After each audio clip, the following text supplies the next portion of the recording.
असो के फगुइया में मारल हऊ मोहर भारी पीछा करिया रंगवा डाला छौरी चोलिया में तोहर भारी पीछा करिया रंगवा डाला छौरी चोलिया में तोहर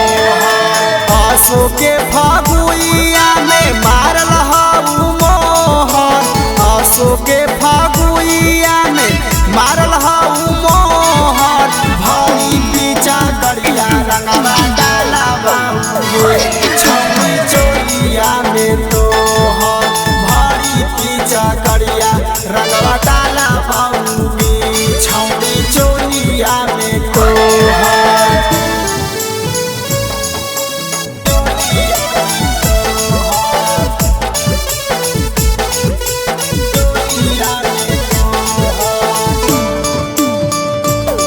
Mixed by Tinku Tufan.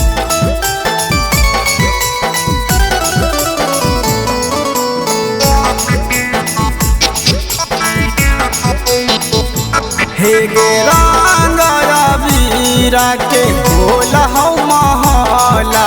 कहिया देखनी छौरी सिनेमा के हला रंग रबीरा के खोल हौ महला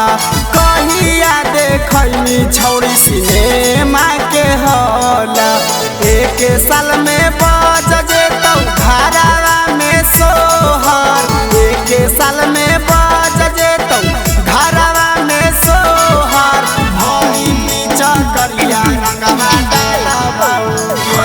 छौरी चोलिया में तोहर भारी पीछा करिया रंगवा डाला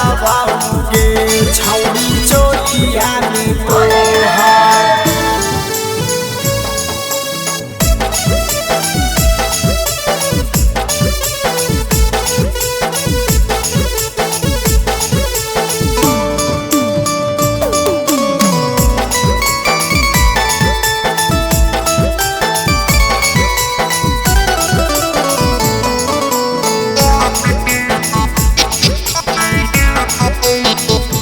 हे गे होलिया में छौरी ज्यादा करना उड़ान गे रंजित के कदे दान अपना समान गे का बुझले